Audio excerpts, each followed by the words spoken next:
Alô? Pessoal, quem for entrando, me avisa se vocês estão me ouvindo. Bruno, me avisa se você está me ouvindo, por favor.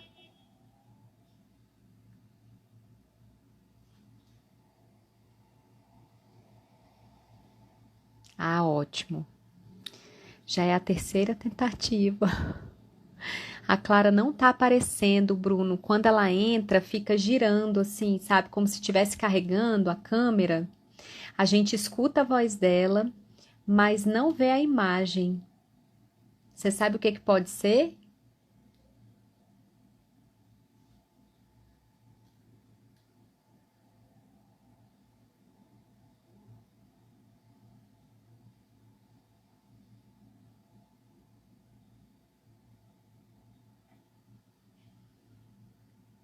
Deixa a Clara entrar, que aí eu vou chamá-la aqui pra gente começar.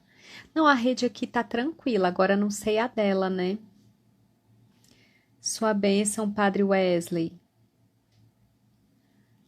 Estamos precisando da sua bênção, Padre Wesley. Tirando da estante, seja bem-vinda. Clara, agora vai.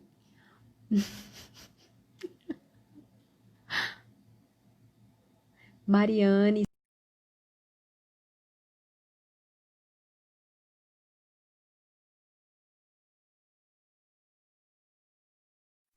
segue agora falar com a Clara. Boa noite.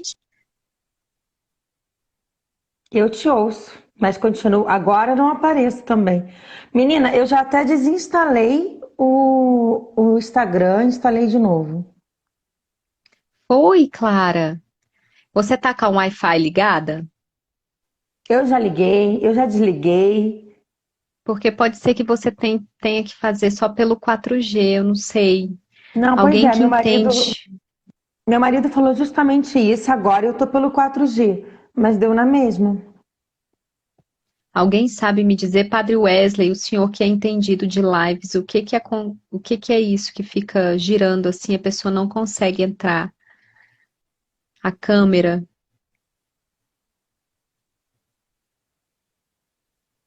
Vamos aguardar para ver se ele fala aqui pra gente. Eu nunca nem vi isso acontecer, gente. Pois é, Clara. A primeira pessoa com quem isso aconteceu foi com você. Nós temos uma incompatibilidade de Instagram, olha. Ai, gente. Se não- Padre Wesley, cadê você, Padre Wesley? Pois é, Clara. E então, como a gente faz? É conexão, Padre. Aí! Apareceu? Foi o padre! Apareceu! Sua bênção, Padre Wesley! O padre precisa ficar. Mantenham o Conti- padre na live. Continua rezando. Ai, Padre Wesley, sua bênção, Padre Wesley. Seja bem-vinda, Clara, a essa live, minha amiga. Custou tanto para entrar, né? Nossa, e um assunto, né, que a gente estudou tanto, né, sobre a vida e a obra. A gente elaborou várias novidades e surpresas para aparecer na live, e eu pensando, Senhor, agora vai dar certo. Então sejam Agora todos vai. bem-vindos a esta live. Agora ela verdadeiramente vai começar. Eu quero dar as boas-vindas à nossa convidada, Clara Finotti, minha amiga, professora de alemão, especialista em literatura, que vai nos brindar com todo o seu conhecimento acerca de Hans Christian Andersen e dos contos de fadas que nós vamos falar aqui. Clarinha, se apresente, acho que tem muita gente que está nessa live que não te conhece ainda. Se apresente para nós, meu bem. Eu sou a Clara, né? Sou mãe de 3 crianças, do Tarcísio, que tem 7 anos, a Margarida, que fez 3 na última sexta-feira, e a Cecília, que está aqui. prontinha, quase, quase, quase prontinha para sair, né? Em dezembro ela já vai estar aqui com a gente. Eu Maravilha. quero primeiro agradecer a Sheila pela oportunidade de estar aqui fazendo essa live. É um tema que eu adoro, literatura infantil principalmente. E nós já até tivemos a oportunidade de fazer uma live numa vez anterior. Acredito que alguns estejam, né, que estão nos acompanhando hoje, estiveram da outra vez. E nós falamos sobre os contos de fada, mas acabou que a gente ficou mais dentro dos contos de Grimm. E aí surgiu essa ideia, né, da gente falar sobre os contos de Andersen também, porque tem semelhanças, mas tem diferenças, né? Uhum. E, né, continuando, né, eu estava me apresentando, eu fiquei tão nervosa com essa história de entrar, não entrar. É Mas verdade. Ai, tem alguém Clara, pedindo mas para pôr o acontece. alfinete do Eu tema. tinha O que que seria, colocado no gente? início. Já se Bom, perdeu. vamos ver aqui. Desde que não O caia. alfinete do tema. Eu vou tentando buscar esse alfinete para colocar o tema, porque antes de iniciar eu tinha colocado. Nós vamos falar hoje sobre a vida e obra de Hans Christian Andersen.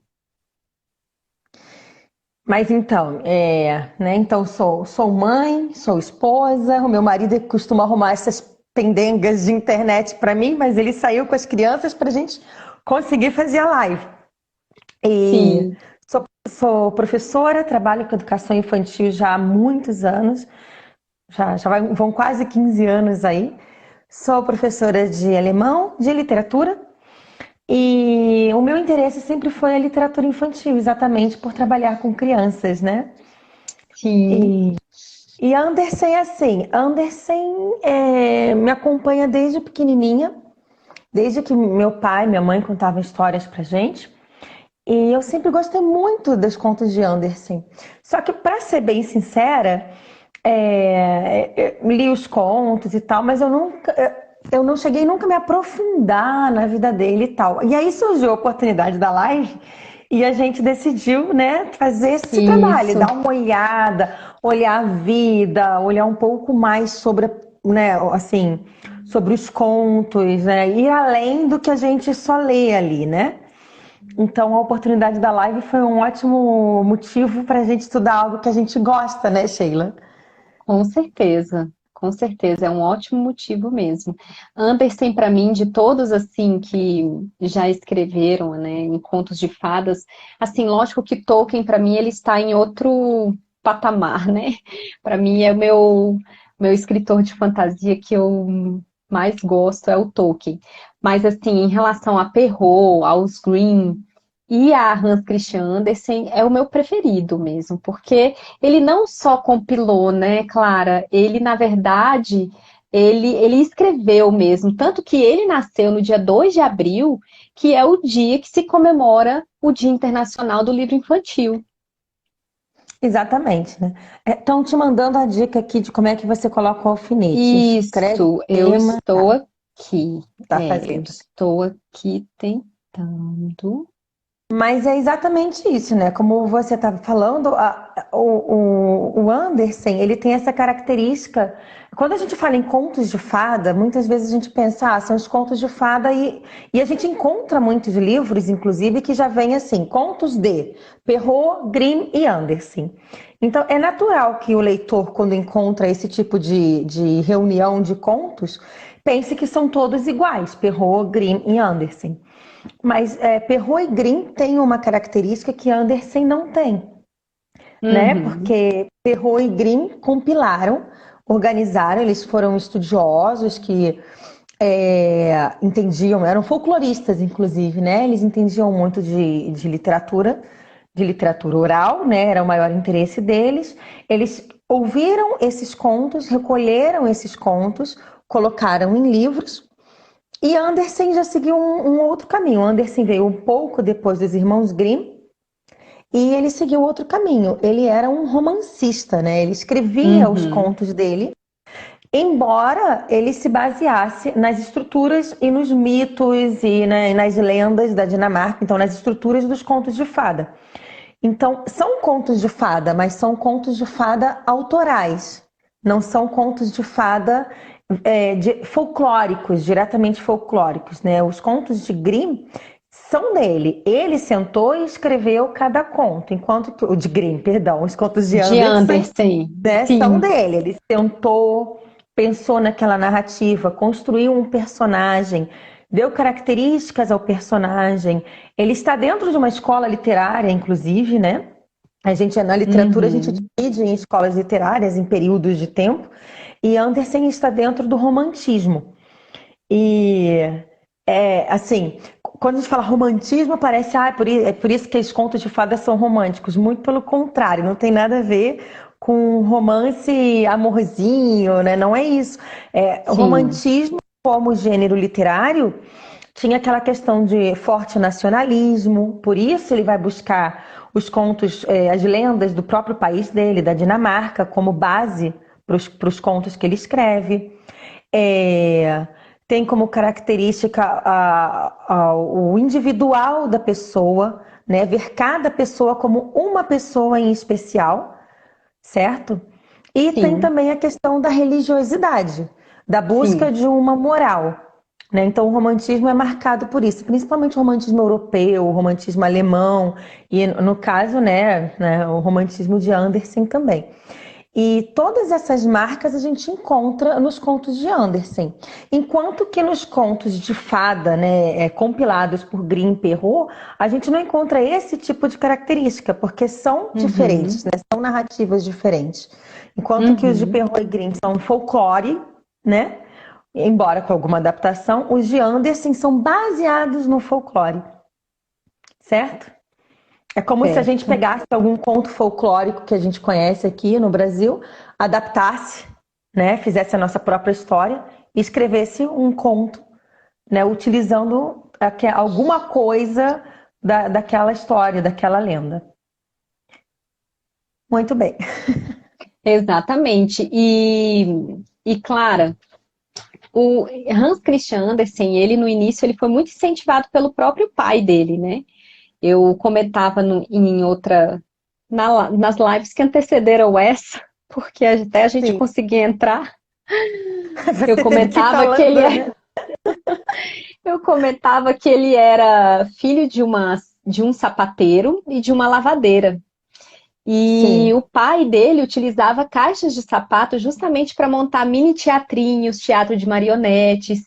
E ele brincava enfim, de teatro com base nas peças de Shakespeare, né? Então, desde muito novo, ele teve contato com essa formação, esse imaginário realmente muito fértil, né? Muito frutuoso, assim, né?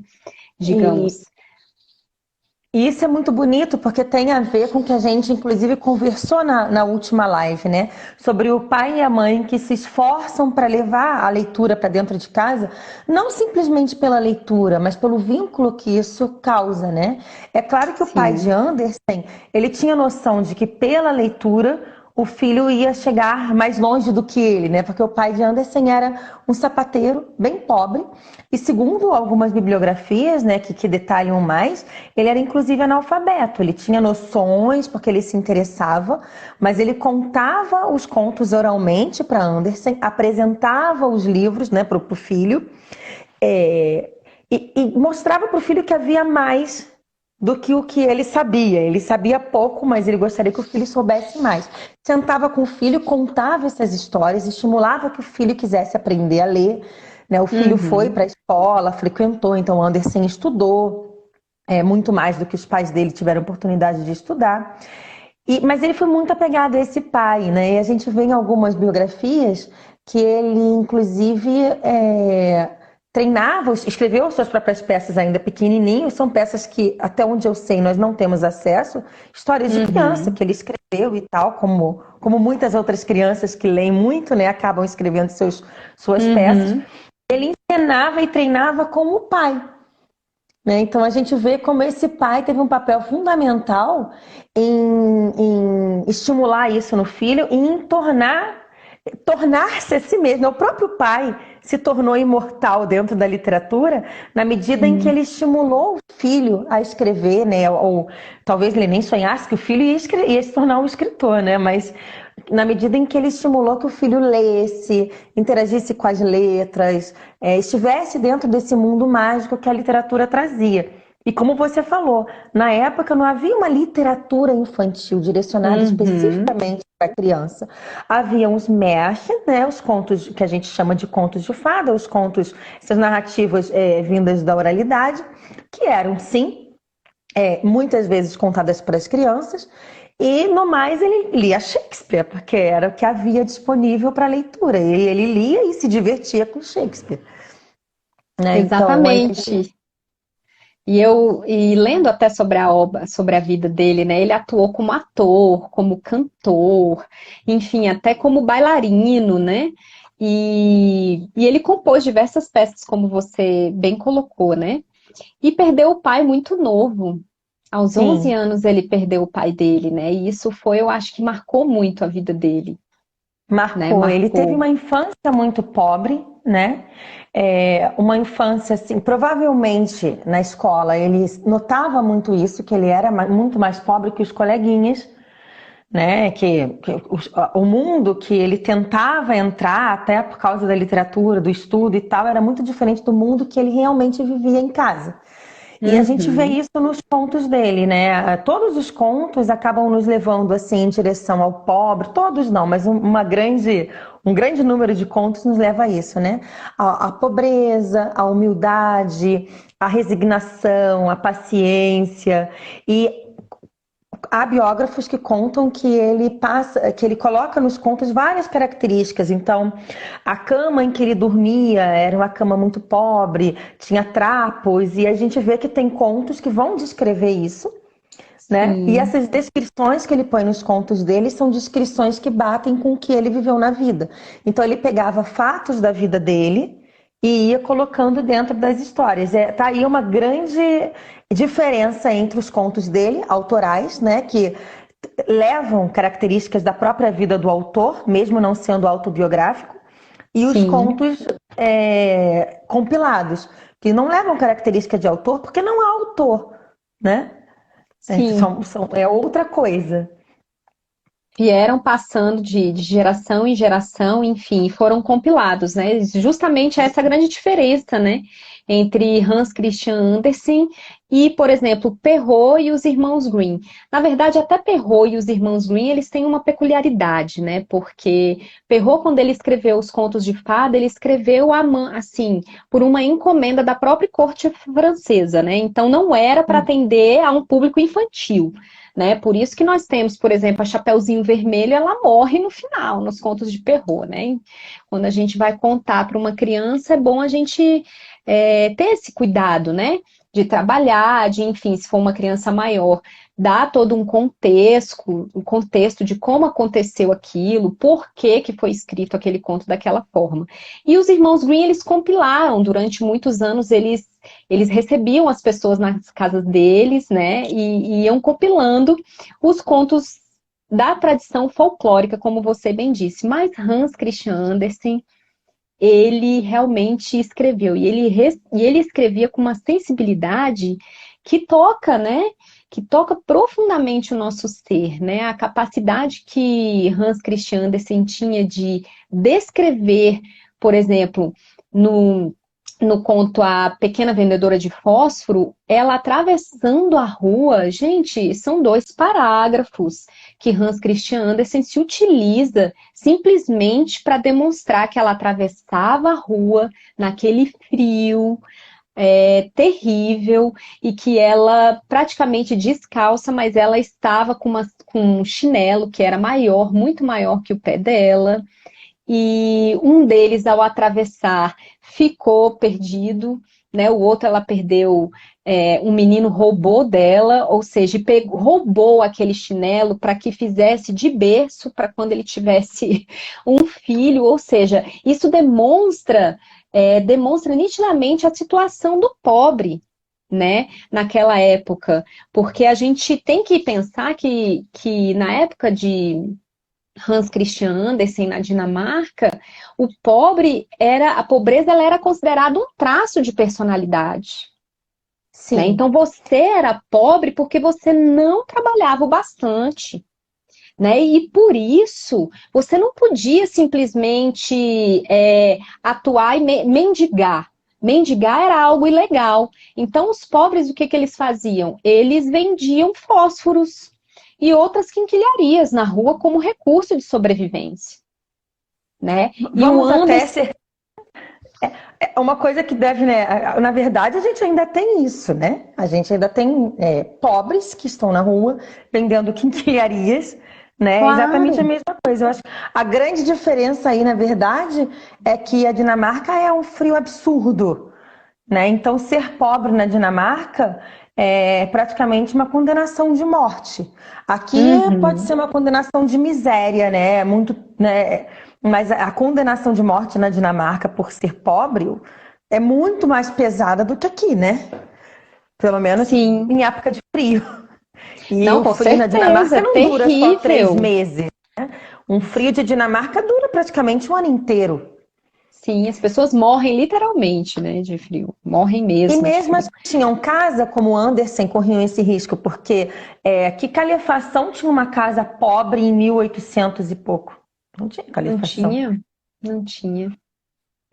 Uma coisa que é interessante, quando a gente estava montando o roteiro, eu me peguei perguntando, tá, qual é a importância para um leitor comum, não estudioso de literatura, para uma mãe, pai, uma professora comum, assim, de saber essa diferença entre... Por que isso é tão importante? Que Andersen tenha escrito e que Grimm e Perrault tenham compilado os contos. Vai na direção do que você estava falando. Quando a gente tem em Andersen a descrição de tudo que acontece, ele descreve não só Uhum. fisicamente, mas também psicologicamente os personagens dele. E toda essa descrição, né, que ele da criança atravessando a rua, ou do tempo que vai passando, a mudança de estações do ano que ele também coloca, que aparece muito, ou a mudança, né, do mar que fica revolto e com detalhes. Porque isso até Sim. pode acontecer algumas vezes nos contos de fada, mas é de maneira rápida, né? A gente caracteriza lá, era uma menina de chapéu vermelho, pá, é o que nos interessa no conto. Era uma princesa bela e boa, era um jovem príncipe, o mais novo de 5, corajoso, né? Ou Isso já preguiçoso. descreve o personagem, Já sim. descreve, porque é uma descrição geral. Em Andersen a gente tem é mais uma característica do romantismo, uma característica daquela pessoa, né? Ele pensa, então a gente não tem um soldado bravo e forte, a gente tem um soldadinho de chumbo que entre 40 soldadinhos de chumbo, eu não sei se são 40, mas era um número alto, Acho que um são soldadinho que 20 ficou sem ou perna. 25, não lembro.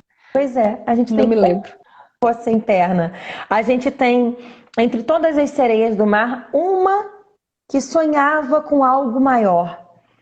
Sim. Enfim, né? Entre todos os patinhos que nasceram no meio lá dos patos, Um que um era pato super que era feio. muito feio, que era grandalhão, que era Sim. desengonçado.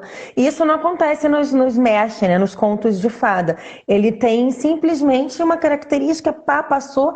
E outra coisa, nos contos de fada compilados folclóricos de Grimm e Perrault, em geral o personagem precisa passar, né, o herói precisa passar por, na maior parte das vezes, por 3 provas, né? Que Uhum. são é como se fossem aquelas provas que a gente ainda vê isso quando a gente vê uma tribo indígena, né? A gente ainda percebe esse traço do herói, não, de um índio, por exemplo, ter que ir para um lado da aldeia sozinho, passar por fome, passar por provação, para poder Sim. crescer, para se tornar adulto e ser Uhum. um guerreiro, né? Voltar como guerreiro. Uhum. Isso são nos contos de fada folclóricos, são as 3 provas, né? Tipo, como João e Maria, eles precisam ir para a floresta uma vez, ir para a floresta 2 vezes, encontrar a bruxa, que é a terceira e pior prova, e aí vencer. E ter um Vencer a final, bruxa.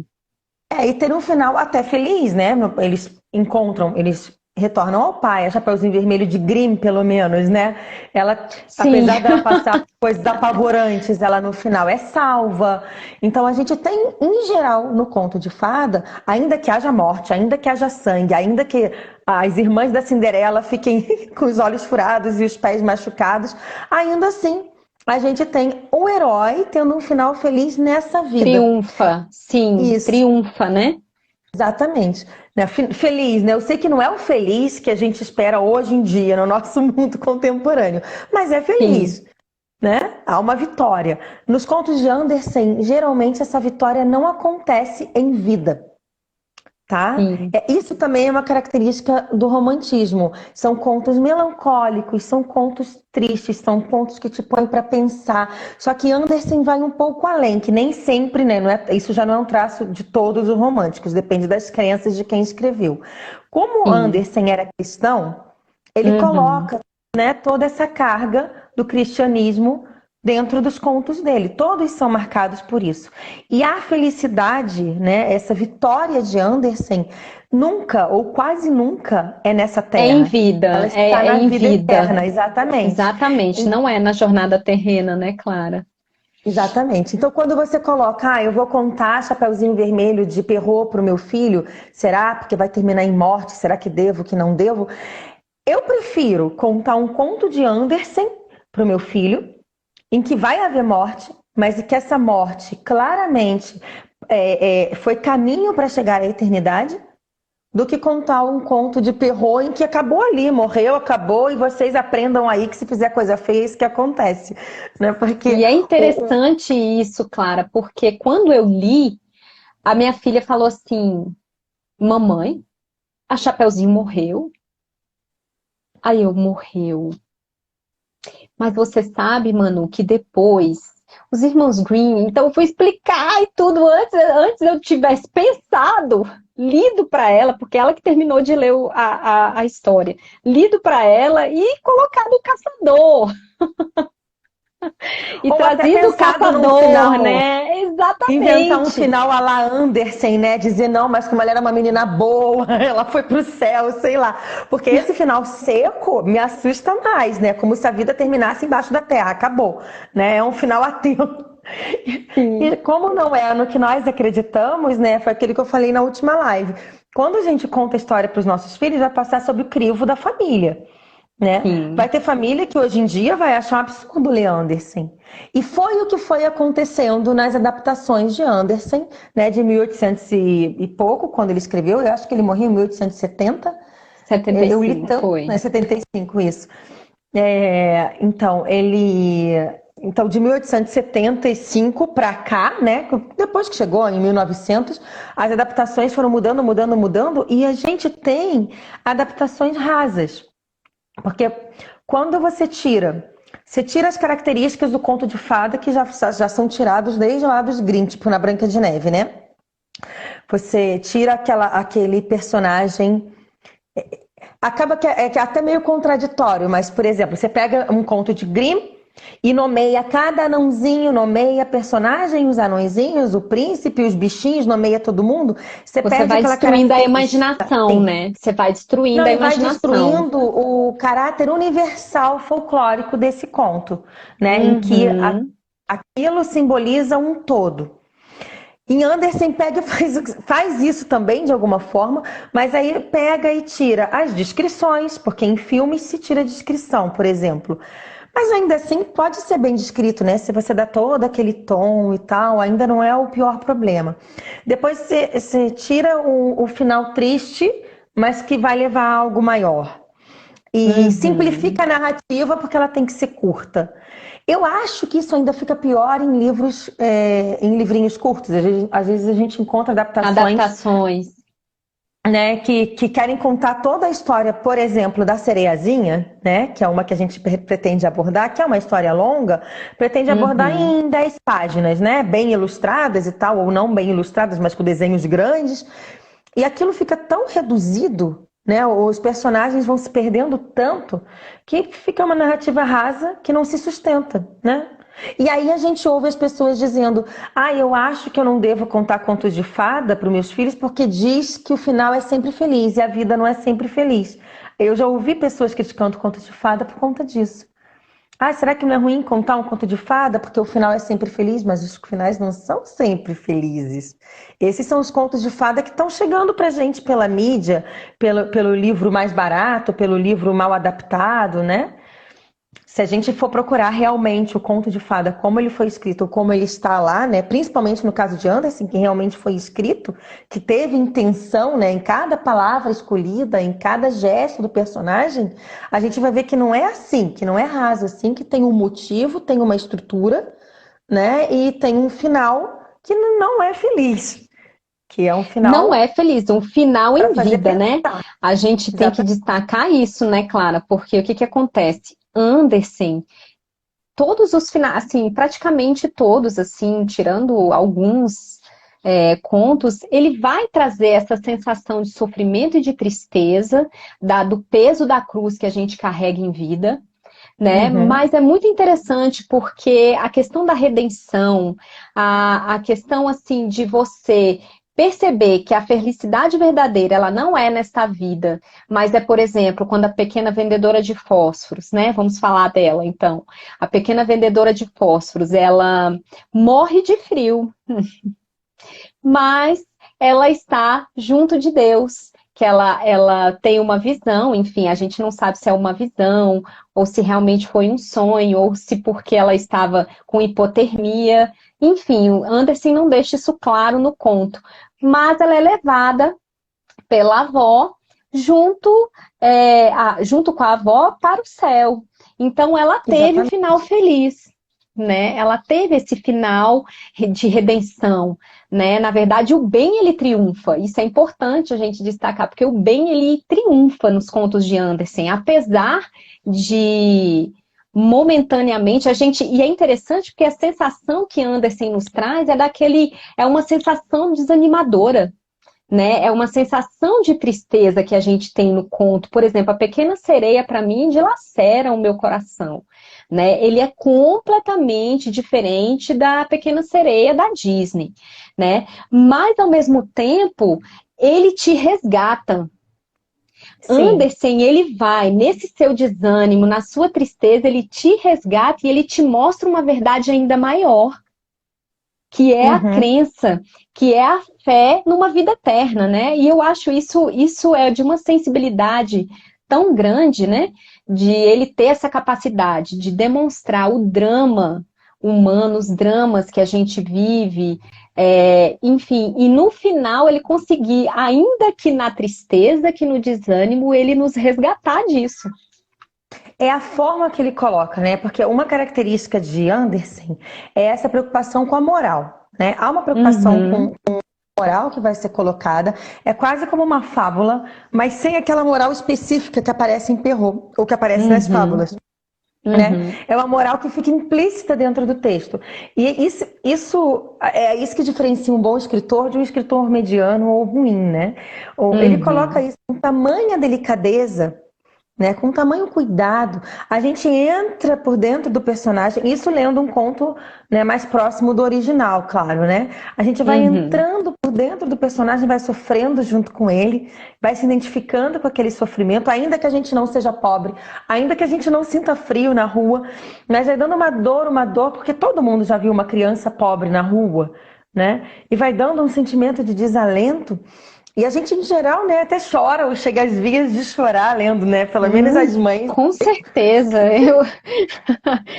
Em determinado momento que a gente está lendo, a minha filha, mãe, tá tudo bem? Tá tudo bem. Realmente, a gente fica muito sensibilizado mesmo. São E assim, histórias, as pelo crianças menos. também.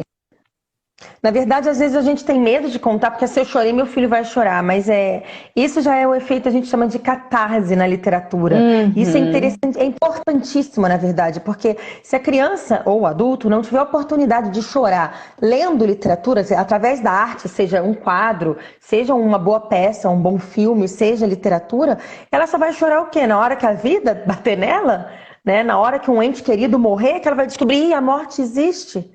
Então, isso é importantíssimo, na verdade, a gente aproximar os nossos filhos de situações tristes, né? Eu tô falando de filho aqui porque acaba que é o nosso objetivo, né? São os filhos, os Sim, alunos, as crianças à nossa volta.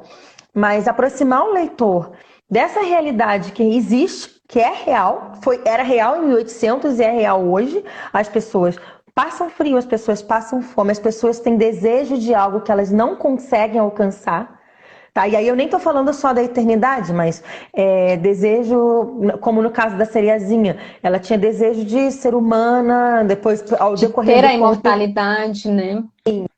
Mas assim, falando ainda do mundo, assim, né, não espiritual, ela tinha desejo de Sim, se de ser tornar humana. humana, de ter pernas, de poder encontrar o príncipe que um dia ela conheceu. Mas às vezes a gente tem desejos na vida que a gente nunca vai poder alcançar, ou que a gente pensa que vai alcançar e por um fio não alcança. E imagina se toda a literatura, quer dizer, a criança não tem nem contato com literatura, né? Só aqueles livros rasos, aquelas histórias rápidas. E quando vier a vida e pá, eu não consegui alcançar por um fio, eu caio, eu acabo. Eu não tenho capacidade de entender que há além disso, que eu posso conseguir de outra coisa, de outra forma, e que no fim, né, poderá haver redenção para mim, conforme os meus atos, né? Então, isso Anderson faz assim de uma maneira primorosa.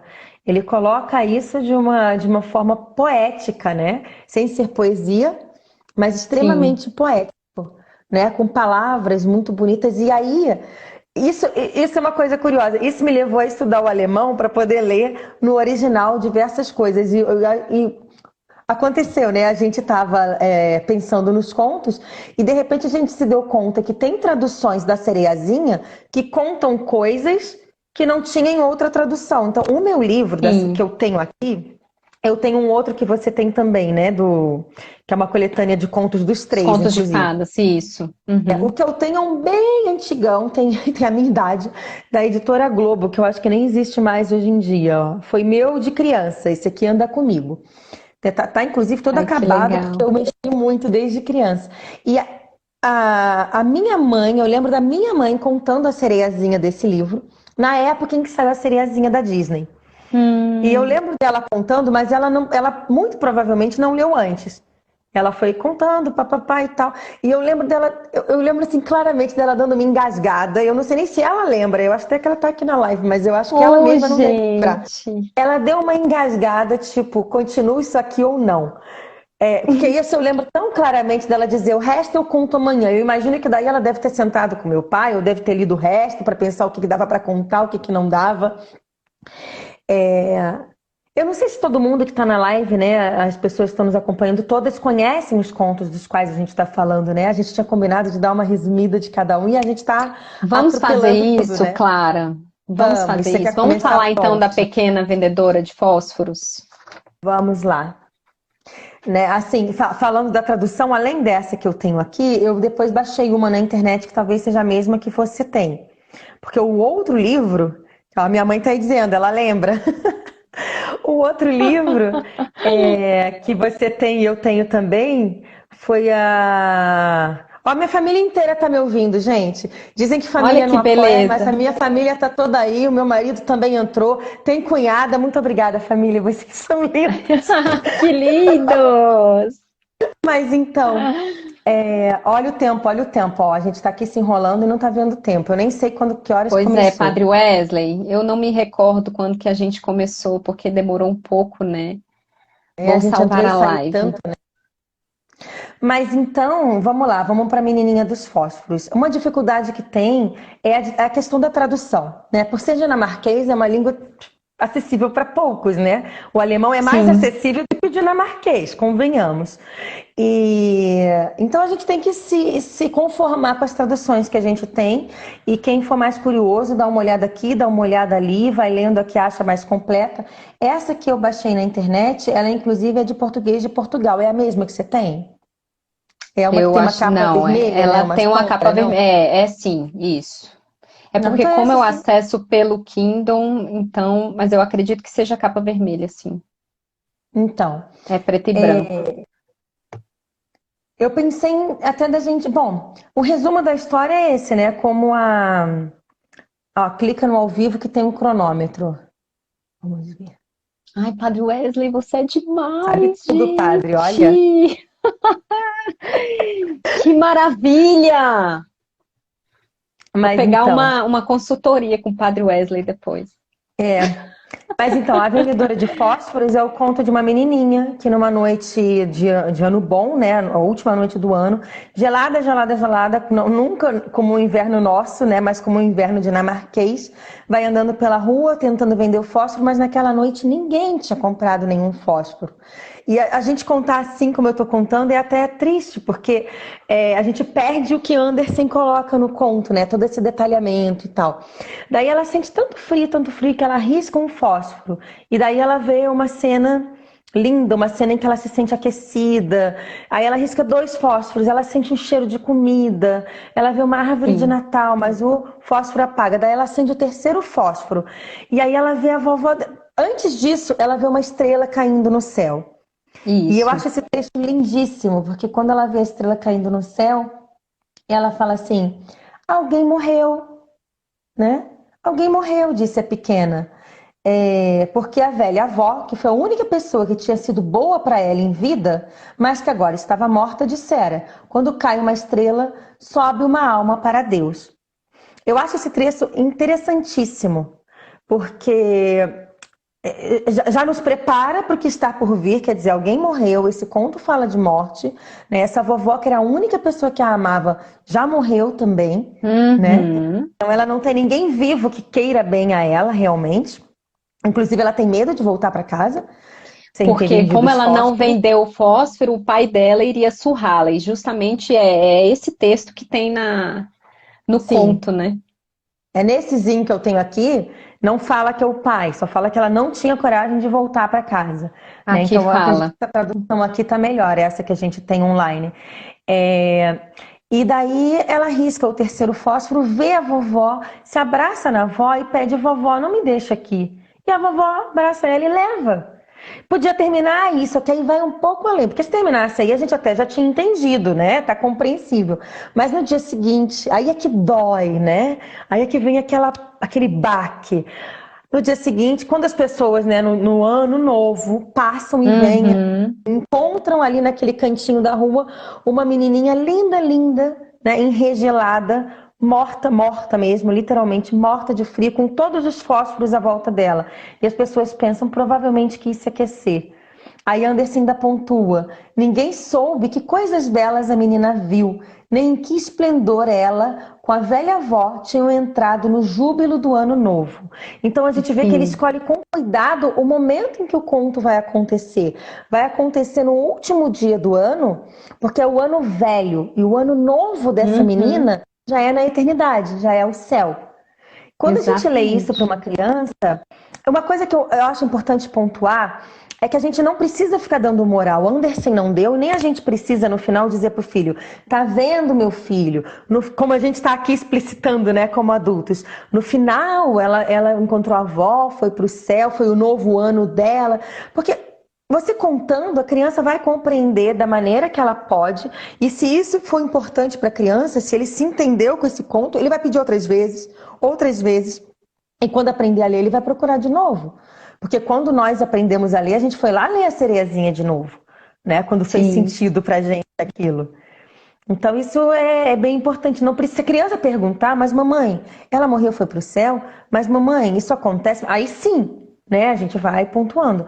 Mas não há necessidade. É contar e deixar que aquilo caia Que aquilo dentro da mesmo vai criança, se né? processando dentro da criança, né? Sim. E à medida que a gente vai repetindo a leitura, isso que você falou é muito importante, claro, que a repetição da leitura vai fazendo que cada vez ela vai esmiuçando e esmiuçando mais e mais aquilo, né? E Como aquilo acontece com vai a ganhando gente, uma né? envergadura, exatamente. Acontece com qualquer adulto. Então, se você leu Tolkien quando você tinha 13 anos, você releu aos 20 e leu de novo aos 40, você vai descobrindo coisas que a sua maturidade te permitem descobrir. E com a criança vai acontecer a mesma coisa. E a cada releitura você vai descobrindo nuances novas, né? Porque Né? o Porque Tolkien aquilo vai tendo não... significado. Exatamente. Muito bem, isso Então, essa é a mesmo. menininha dos Essa é da fósforos, pequena né? vendedora de fósforos. Uhum. Agora vamos para a Pequena Sereia, porque faltam 15 minutos, Clara. Ah, pronto. Não, mas vamos lá, E vamos a tentar Pequena ficar em Sereia, uma. ela é bem extensa, né? Mas É vamos uma tentar ficar narrativa em muito uma extensa. hora só, exatamente. Isso é outra coisa interessante. A Pequena Vendedora de Fósforos é um conto curto. É, É um dos mais curtos até. Anderson tem muitos contos, alguns são sim. longuíssimos. A Rainha da Neve tem até capítulos. E a Sereiazinha, ele não chama de A Pequena Sereia, né? Pelo menos as traduções que chegam pra gente é A Sereiazinha. A Sereiazinha é um conto bem mais longo do que A Pequena Vendedora de Fósforos, em que a personagem é extremamente bem descrita, não fisicamente, mas psicologicamente, né?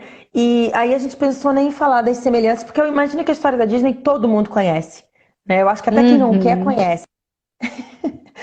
E a gente pensou em fazer rapidamente aí falar das semelhanças de cada uma, né?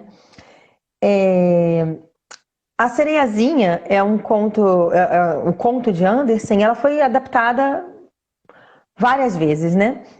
Então a gente encontra todo tipo de adaptação, a mais conhecida é a da Disney. E o que que acontece? Sim.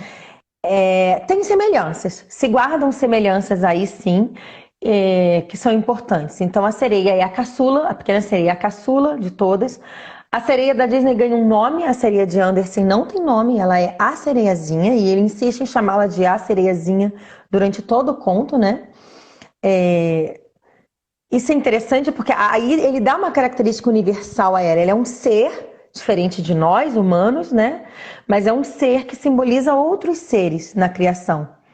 E enquanto que quando você nomeia, ela se torna só aquela personagem ali. A sereiazinha de Andersen, ela é a caçula, ela tem uma bela voz, como a da Disney. Ela sonha em chegar à superfície, mas aí tem coisas diferentes, porque se eu não me engano, na história da Disney, as sereias são proibidas de subir à superfície. Na história de Andersen, elas podem, mas só depois de Quando chegarem aos completam 15 15 anos. anos. Porque Isso. aí elas são maduras, elas vão ter noção, elas não vão fazer nenhuma bobagem, não vão se matar, né? Então elas podem sim, com responsabilidade. Então já tem essa diferença aí.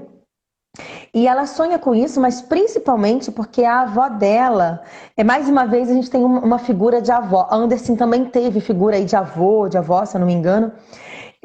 E a Sereiazinha não é criada pela mãe, a mãe dela já faleceu, ela é criada pelo pai.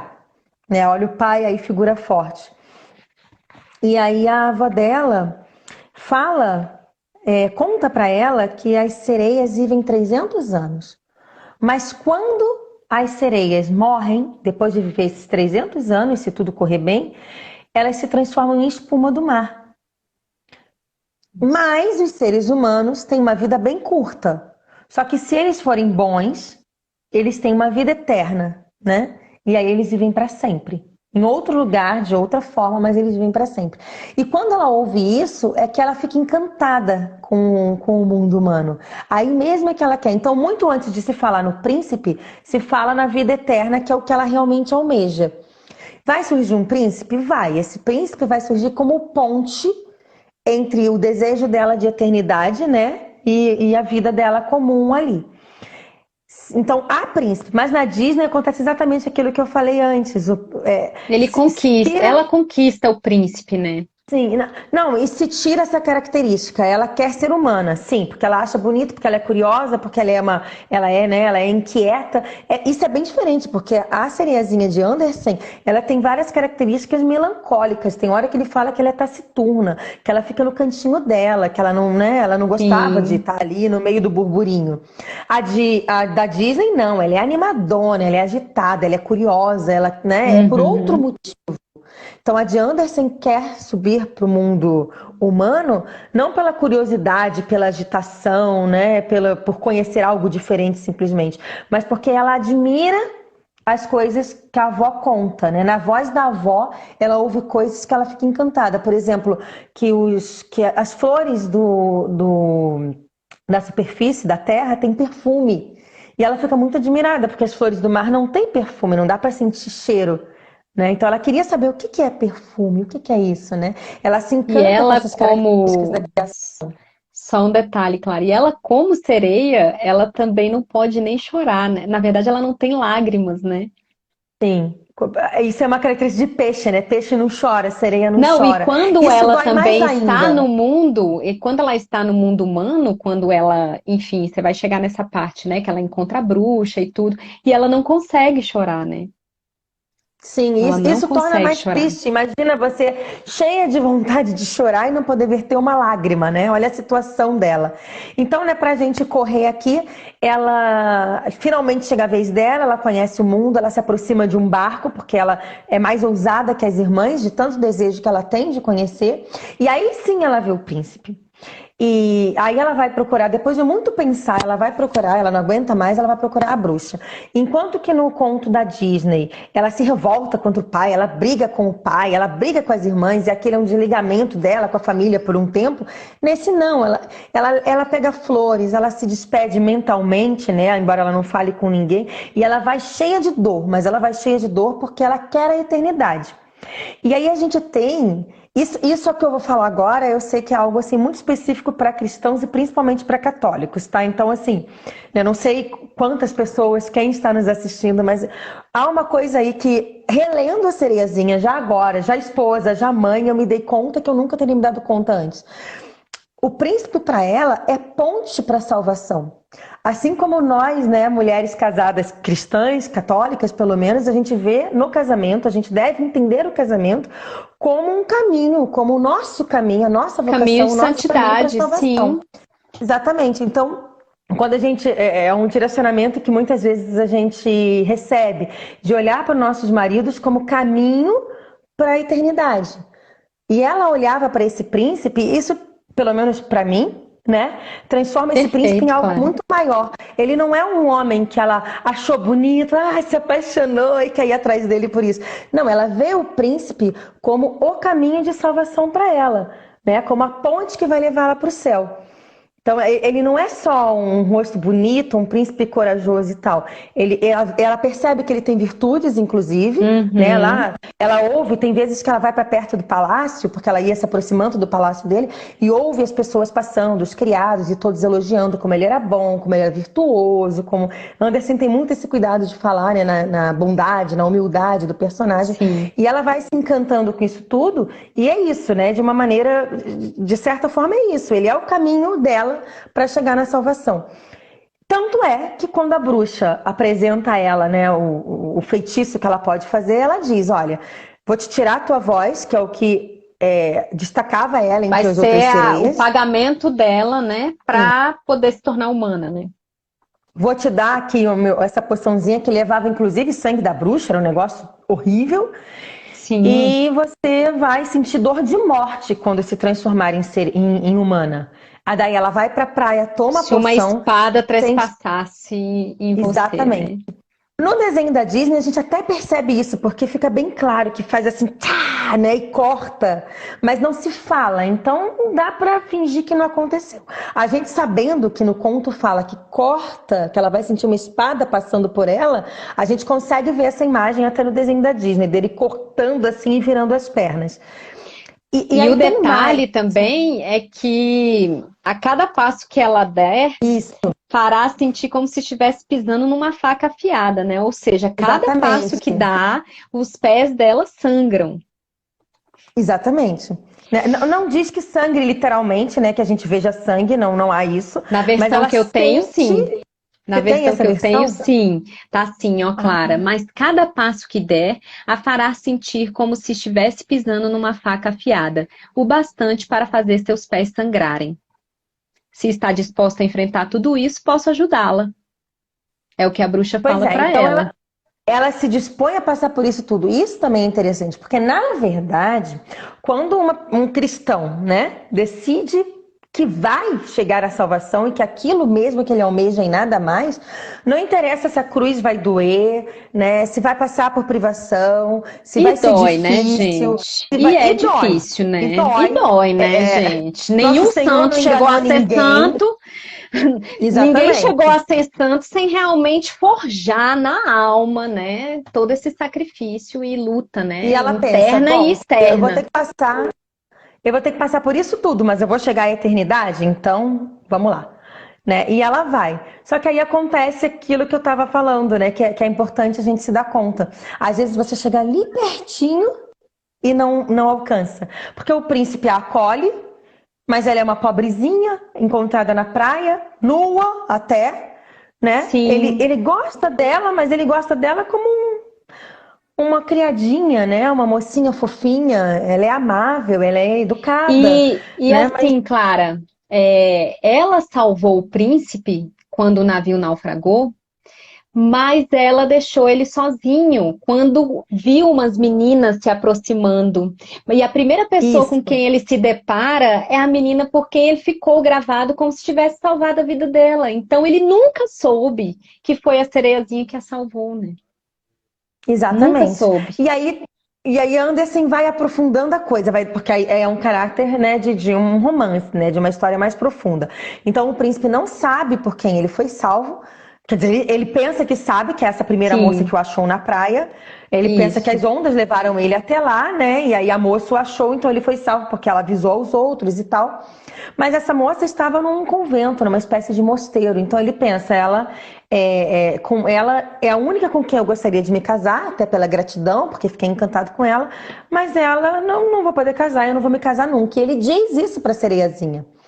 E ela não tem como explicar para ele nada, né? Ela até fica feliz. Bom, então em algum momento ele vai acabar casando comigo, porque ele gosta muito de mim, ele anda muito comigo. Mas isso é de uma inocência enorme dela, né? Porque na verdade em mundo Sim. nenhum, tendo nós adultos parando para pensar, em mundo nenhum, esse príncipe casaria com a mocinha pobrezinha que não fala, que ele achou na praia, por mais que ele gostasse dela, mas isso seria impraticável no mundo real. Sim. Então, ele chama ela de minha pobre enjeitadazinha, né? A pobrezinha encomudinha, né? Com Sim. um carinho lá de 1800, mas um carinho que não Minha ia levar a mudinha casamento. rejeitada, ele fala assim, você é Exatamente. minha mudinha rejeitada com seus olhos expressivos. E ele, assim, até beijava, brincava com o cabelo dela, pousava a mão contra o peito, enfim, tem esses detalhes e tudo, né? Mas quando ele vai, pode continuar, claro, quando ele vai Mas é isso, na conhecer um verdade, outro reino, ele a vê como um brinquedinho, assim, não nesse sentido pejorativo, mas ele, né, tá ali. Ela é agradável, ele a salvou, uma criadinha, né? nunca gostou Aí ele dela vai. com esse amor de para se casar, né? Exatamente. E provavelmente nunca aconteceria. E aí, os pais querem que ele vá conhecer a princesa a quem ele estaria destinado, no reino vizinho. Ele vai e ele comenta com a seriazinha: meus pais não sabem, mas eu não vou me interessar por ela, porque a única mulher com quem eu me casaria pertence a Deus, está num mosteiro.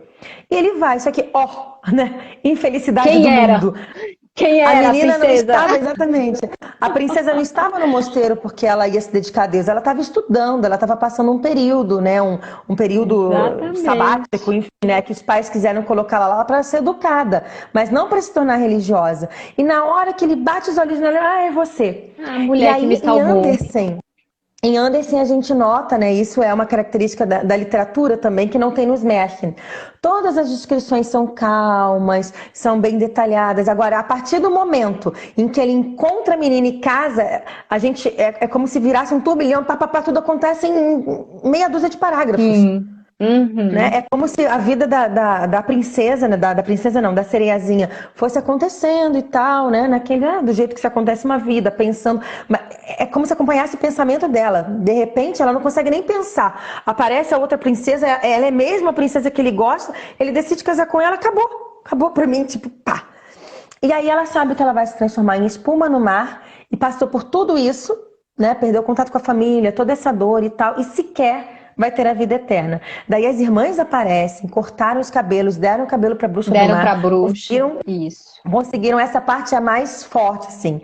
Conseguiram um Sim. punhal e ela teria que matar o príncipe que ela amava com o Cravar punhal. no pé. Isso.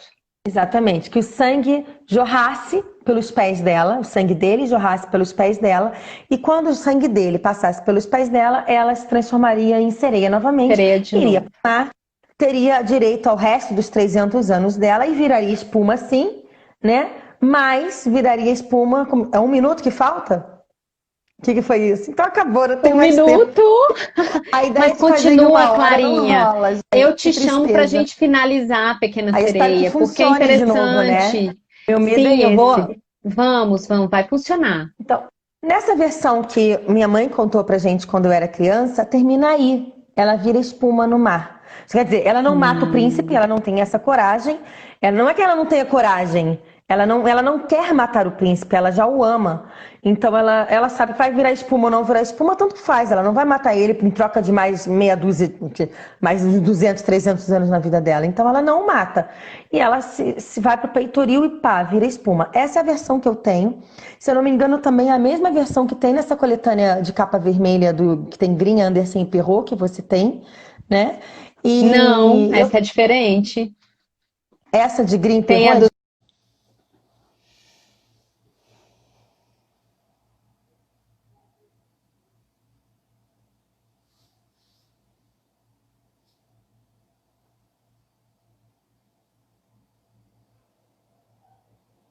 Camila, Luciana, sejam bem-vindos de volta. Nós vamos finalizar agora a nossa live sobre a Pequena Sereia. Quer dizer, sobre a vida e obra de Hans Christian Andersen, mas finalizar a história da Pequena Sereia.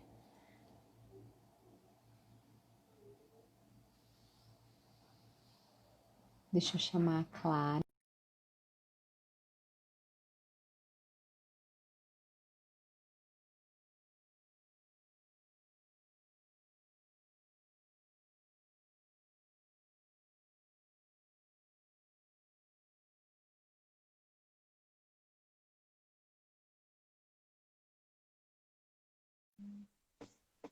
Ah lá, Clarinha. de novo, ó. Não vou aparecer. Cadê o padre? Cadê o padre, senhores? Cadê o Padre Wesley? Que não apareceu bem no clímax, exatamente, Camila. É para deixar todo mundo A curioso gente vai nesse fazer final da igual da Pequena outra Sereia. vez. A gente vai falando sem me ver. É porque não é para eu ser vista, entendeu? Exatamente. Não tem Mas, Clarinha, eu problema. estava te falando, nessa versão que eu tenho, ela se transforma numa criatura do ar. Sim, então, essa versão que tem os três, né? Que tem a coletânea Green, Perrault e Anderson. Isso. Uhum. Tá. Então, é interessante, porque na versão que eu tenho, e eu sempre acreditei nisso, que terminava assim. Eu não sei por que que alguns tradutores decidiram cortar essa parte. E aí foi muito engraçado, Pois porque aí é, deve ser para diminuir a edição, enfim, o conto, porque o conto da Pequena Sereia é muito grande, né? Muito é muito extenso. longo, sim. É. É, eu acho que também vai nessa direção de descristianizar a história. Porque terminou assim, ela virou espuma, acabou e tal, logo ela que sonhava com a eternidade. Eu conheci esse final e ficava por isso mesmo, mas e é bem triste, porque daí ela não conseguiu nada, né? Mas Uhum. eu fiquei tão chocada de ter um pedaço que eu não conhecia na história, que eu catei em dinamarquês, aí lógico, joguei no Google Tradutor, porque eu não sei ler dinamarquês, e fui dar uma olhada assim, nos em dinamarquês, eu até peguei 2, 3 PDFs, eu fui olhar se esse final realmente existia nas versões de Andersen, e ele tá lá. O que acontece? Ela foi merecedora, como ela passou por tudo isso, Deus não a abandonou. Deus quis Exatamente. transformá-la, Deus quis transformá-la num ser que pudesse alcançar a eternidade. Daí ele, ao invés dela ser criatura do mar, ela na hora que o sol bate na espuma, né? A espuma está se formando, o sol bate na espuma, praticamente ela evapora, né? E ela vira um ser do ar. E Uhum. daí, você quer ler esse trechinho? Então, ela diz assim, né? As criaturas do ar se aproximam e falam com ela, né? Justamente isso. Você sofreu e perseverou, e se elevou ao mundo dos espíritos do ar. Agora, com 300 anos de boas ações, você também pode conquistar uma alma imortal. Assim Isso. flutuaremos por 300 anos até finalmente chegarmos ao reino celeste. Invisíveis, flutuamos para dentro de lares humanos, em que há crianças, e para cada dia em que encontramos uma boa criança que faz mamãe e papai felizes e merece o amor deles, Deus abrevia nosso tempo de sofrimento. A criança nunca percebe nada quando voamos em seu quarto e sorrimos com alegria.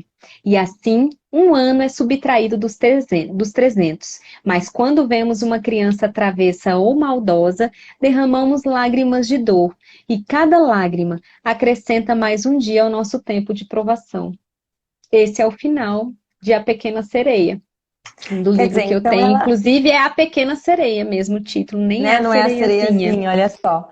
Então a Não. gente vê aí que a Anderson se preocupou sim em premiar toda a dor dela, porque ela passou por muita dor, né? E seria injusto se, apesar de toda essa dor, ela simplesmente perdesse até os 300 anos que ela tinha direito. Então Anderson não coloca Deus, né, como um ser afastado, né? Deus Uhum. vê a bondade dela, Deus vê a luta dela, Deus vê o esforço dela. Talvez se ela tivesse matado, muito provavelmente, se ela tivesse matado o príncipe, né? Se ela tivesse pensado assim, né, friamente, não, peraí, eu mato ele, ganho minha cauda de volta e vivo mais 300 anos, pelo menos isso, já que eu não vou ter a eternidade. Ela Sim. provavelmente ia acontecer só isso mesmo, ele ia virar sereia e pronto. Mas não. Como ela decidiu que não ia matar, e matar é algo muito condenável, então ela decide que não vai matar, ela vai morrer, porque não vai matá-lo. Deus Sim. concede a ela essa possibilidade que pode ser até vista como um purgatório, né? Ela vai ter esse tempo de purgatório, A- por assim dizer. É como se a Diga. providência divina tivesse atuado aqui, né? Porque o Sim. purgatório, ele é uma garantia de céu, né? Uhum. E assim, a providência divina atuou, ou seja, ela, por ter, enfim, pelo acordo com a bruxa e tudo, ela deveria conquistar o amor do príncipe. Em não conquistando, no dia que ele se casasse com outra pessoa que não seja ela morreria. Né? E no momento em que ela se joga ao mar e que ela se transforma em espuma, ela percebe, e isso está descrito aqui no conto, ela percebe que ela não morreu. E ela começa a perceber criaturas do ar que se aproximam dela e começam a conversar com ela. Né? Então, Quer dizer, então assim, ela passa a perceber. Sim, sim, pode falar, isso mesmo. pode falar, Clara. Ela passa a ser criatura de outro mundo, né? De um mundo Exatamente. entre o mundo dela, entre a terra, né? E até um mundo que é do ar, quer dizer, é um mundo entre o céu, né, e a terra. Por isso que eu É, acho que nos remete ao purgatório. elas até falam assim: você está entre as irmãs do ar. Uma sereia não tem alma imortal e jamais pode ter uma, a menos que conquiste o amor de um ser humano. A eternidade de uma sereia depende de um poder que independe dela. As filhas do ar tampouco têm uma alma eterna, mas podem conseguir uma através de suas boas ações. E eis Exato. que ela se transformou numa criatura do ar e pelas boas ações dela, ela, depois de 300 anos, consegue a imortalidade. E aí a gente vê a mensagem de Anderson para as crianças aqui, né? Bem clara. Por isso que a gente não precisa se preocupar em dar a moral, porque a moral que ele quer dar, ele já dá aqui, né? Os Sim. meninos nunca sabem quando entramos, né? A tradição que eu tenho aqui é diferente da sua, porque essa é para português de Portugal. Mas nunca sabem quando Uhum. nós entramos nos quartos, mas se nos fazem sorrir de alegria, é nos tirado um ano dos 300. Quer dizer, é como se fosse a nossa boa ação aqui na Terra, de nós que ainda estamos aqui, que rezamos, a gente alivia o Sim, sofrimento do purgatório, das almas que estão lá, né? Das almas sim. que estão para chegar ao céu. E mas, pelo contrário, se a criança é mal criada e má, vertemos lágrimas de tristeza, porque aumenta em um dia o nosso tempo de prova. Aí já não é mais tanto com purgatório, mas é com folclore. Porque eu não sei dizer isso com segurança, porque eu não tenho muito conhecimento de folclore dinamarquês. Mas isso acontece Uhum. também no Peter Pan, que é um conto autoral de Hum, outro autor, né, tá? Em inglês é outra outro. questão, Sim. mas que também tem traços folclóricos, em que ele coloca que as fadas, elas morrem quando uma criança faz coisa triste, quando a criança chora, uma fada morre, né? Quando uma criança faz alguma coisa ruim, uma fada morre. Então, tem aí uma semelhança, né, de algo ruim acontecer por causa da atitude ruim da criança. Isso é moralista, lógico que é, mas em Anderson é um moralismo não é que eu acho ruim o conto ser moralista, mas é que quando ele é muito claro, a moral é muito clara, ela bate muito seca. E em Uhum. Anderson, ela vem assim, tão bem escrita, tão bem descrita, ela tem tanto a ver com o que está acontecendo, Ela tá tão impregnada daquele clima que ele deu para o conto que ela faz todo sentido. É uma mensagem que vai Uhum. ser, né, que vai dialogar com o leitor. Então é muito bonito mesmo. Eu acho a Sereiazinha um conto assim primoroso. É lógico que Andersen É tem muitos primoroso. outros. Ele Muitos escreveu aí outros. para mais de 150 contos, né? Eu nem Sim. posso dizer que li todos, eu não li todos, tá? Também Foi nunca li interessante. todos. É interessante agora dar Só os vontade de ler mais o livro, conhecidos. mas dá vontade de ler o livro de cabo a rabo agora, né? Esse que eu tenho Dá aqui que tem. vontade. E não tem todos, em geral, as nossas versões não tem todas. E é até difícil indicar uma boa tradução de Andersen em português. Uhum. Mas é isso, é É belíssimo. interessante, Clara, a gente recebeu uma pergunta só assim, em relação à idade, Ah, né? sim. Os contos que a gente lê em relação à idade, se contos mais extensos valem a pena. É bom a gente dar uma pincelada nisso antes da gente Sim, finalizar. O que que você acha? concordo.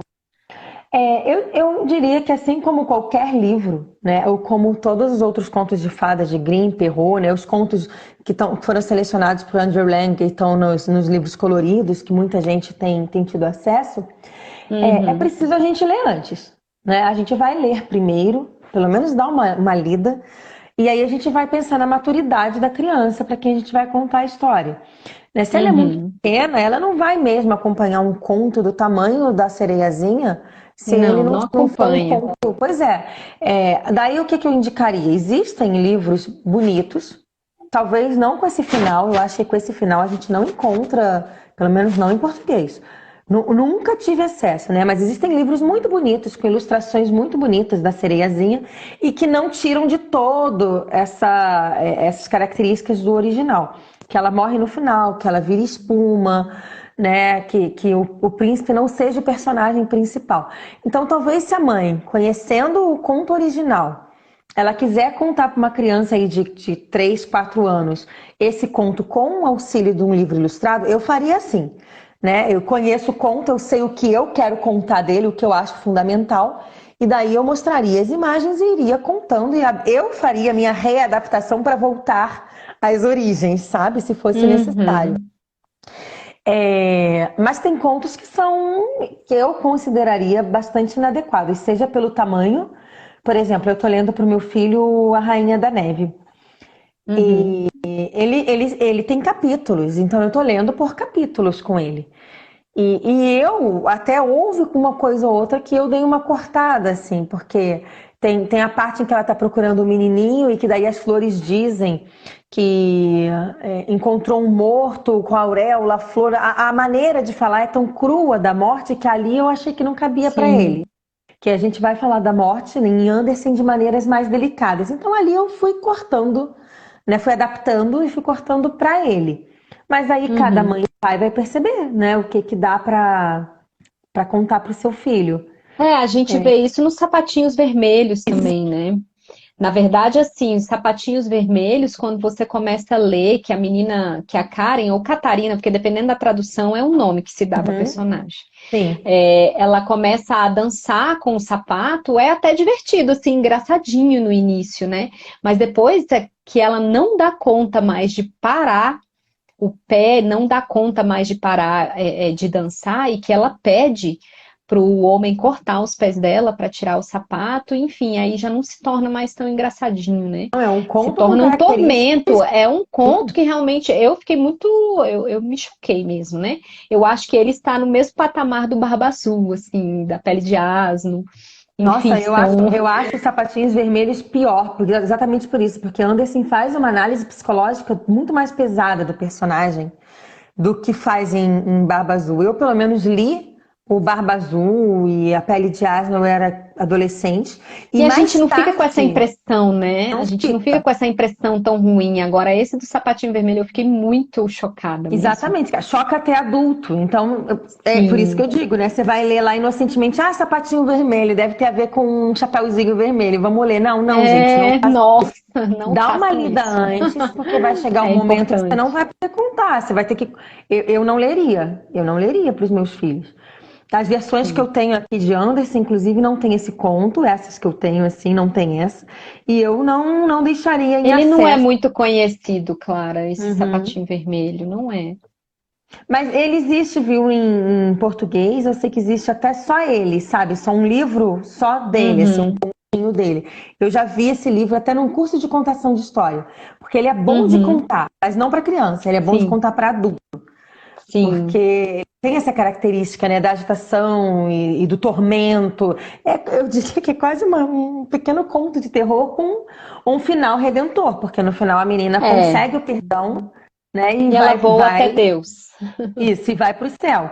É um consolo para nós que fazemos tanta bobagem na vida, né, que a gente saiba que em algum momento a gente pode se redimir e ir pro céu. Mas assim, é apavorante. Tem um baile. Em qual conto será? Nos Eu sapatinhos não me vermelhos? lembro do baile, Natália. Eu me lembro dela ir. Ah, na verdade, ela estava recebendo sacramentos, e aí ela vai com um sapato vermelho. Por causa da E quem vaidade, cuida né? dela, exatamente, quem cuida dela é uma senhora que a adotou. Tem um balé também. Não me lembro, Ah, Natália, não no será que tem um sapatinho balé dos vermelho. sapatinhos vermelhos? Não sei, eu nunca Uh-uh. vi. Não, e aí a, a senhora que cuida dela, né, que pediu permissão para tomar conta dela, que ela era órfã, fala para ela não usar esses sapatos vermelhos, né? E ela usa. Ela tanto usa o sapato vermelho, ou seja, então é um conto que realmente é um conto que se assemelha até um pouco assim ao Perrault, né? Eu torço um pouco o nariz pro Perrault, porque eu não sou muito fã, não. Olha, eu vim Mas pesquisar que ela falou e tem sim, existe um balé dos sapatinhos vermelhos. Deve ser ah, algo tipo. sim! Eu acho que tem, eu acho que de 1960, da década de 60, alguma coisa assim, eu acho que tem mesmo. Tem inclusive Tem. pra gente assistir, tem disponível. Uhum. Eles fizeram uma adaptação nos Sapatinhos Vermelhos. Tem sim. Desculpa, Natália, eu estava pensando que era o balé dentro do próprio conto, tá bom? Mas tem mesmo essa adaptação mesmo do. Então é E interessante assim, até a gente é, procurar. Eu os- acho que para adulto vale procurar esse conto, sim. Porque tem sim, todas essas questões e tem essa questão. Primeiro porque os contos deles são muito bem escritos, né? São muito bem sim, descritos também. Então tem uma uhum, beleza literária, né, do conto e é próprio para adulto. Tem essa questão de nos dar o consolo da vida eterna, mesmo que a gente tenha feito muita bobagem na vida, se no final a gente, né, se redimir de alguma forma, a gente tem o consolo da vida eterna. Se arrepender, né? No caso dela, ela se arrependeu e daí ela conseguiu ir para os braços de Deus. Então mas eu não contaria para uma criança pequena, não desse jeito, de também maneira alguma, não. porque é É, aterrorizante. Isso vale para todos eles, né? Eu acho que isso vale para qualquer literatura. A gente não pode sair confiando no que a gente encontra na livraria ou que alguém indica uhum, pra gente, porque o que a Sheila acha adequado para, né, para tua filha ou para você pode não ser adequado para mim. Então sempre tem que exatamente, passar pelo crivo de uma mãe, de um leitor, de um, né, de alguém que conheça a criança. exatamente, claro. Claro, e você não aparece Eu para a sei, pois gente. é, gente. É engraçado que apareceu da primeira vez, né? Quer dizer, não apareceu, daí Pois é, apareceu e depois apareci de novo. Mas tudo mas bem, como o Padre Wesley falou, é pela internet, né? Às vezes não tá. Tem que pode esperar ser. mesmo a internet funcionar, ou enfim, não sei. Mas É tudo bem, não isso. tem problema, né? A gente não se vê, mas a gente se fala. Pelo menos na primeira parte deu Exatamente, pra ver, igual da outra vez. com certeza. Vamos começar a marcar live às 3 da tarde. Pois é, vamos começar a fazer isso então. Clarinha, eu te agradeço. Muito obrigada, assim, por mais uma vez você estar aqui, a gente falar de um assunto tão gostoso, assim, de ser falado, né? Que Hans Christian Andersen, para mim, é o meu preferido, né? Assim, em relação a todos esses em relação aos compiladores, mas ele como escritor, né? Como escritor mesmo, de literatura.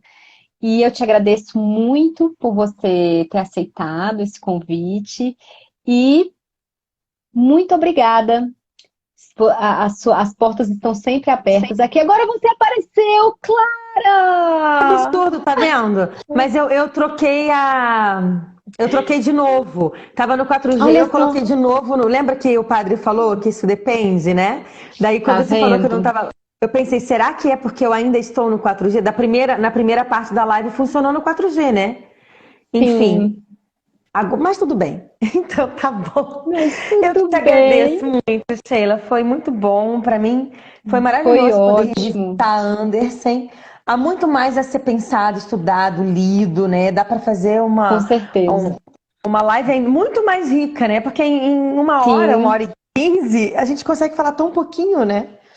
Tem que ser um conto por live. Sim, né? Mas seria digno. É até uma coisa que eu tava pensando, sabe? Para ser sincera, eu tava pensando nisso enquanto eu lia os contos para essa live, em fazer um canalzinho meu no YouTube, pensando nisso, fazendo essa pequena análise, né? Que aí daria Sim, tempo de pensar melhor e tal, e colocar no YouTube. E aí a pessoa assiste quando consegue, né? Também não tem essa questão do ao com vivo. Daí certeza, eu vou tentar exatamente. amadurecer essa ideia, porque é boa, né? Não só de Anderson, mas Com né, dos gringos também. certeza. E eu te apoio, Clarinha. Ah, obrigada. Eu acho que você tem todo o perfil para lidar assim com contos de fadas. Você gosta muito, você domina o assunto, isso é muito importante. E para a gente seria maravilhoso contar com seu conhecimento assim em relação aos contos, né? E o gostoso é que a gente vai estudando mais para poder falar, né, sobre o tema. A gente acaba aprendendo muito também, assim. É, os Mas é contos de isso, fadas são muito vamos. bons, né? Né, você vai deixar a live gravada, então, né? Daí as Vou pessoas vão ter deixar a live oportunidade, né, de gravada. poderem ver depois. E a gente Isso. E agradece vou todos que baixar também estiveram para o presentes. YouTube. Vou Ah, baixar sim, também para o ótimo. YouTube. Tá bom? Então tá bom, Sheila. Muito obrigada. Obrigada aí pela oportunidade. Que apareçam outras, que a gente tenha outras oportunidades como essa. Obrigada a todos que estiveram aí nos ouvindo, apesar da loucura que foi o Dos entra e reveses. sai, cai, some e Foi. aparece, né? É. Muito obrigada, pessoal. Boa noite. Fiquem com Deus. Amanhã de manhã tem o terço. Quem quiser aparecer, 7 horas da manhã. Eu rezo todos os dias o terço. Final de semana, às 10 horas da manhã. Muito obrigada, Clara. Um beijo para você, para Agradeço. toda a sua família. Um Beijo. beijo para Cecília, para Margarida e para o pequeno. Fica com Deus. Um Você beijo. também. Beijo para as Tchau. crianças. Tchau. Pode deixar. Um beijo.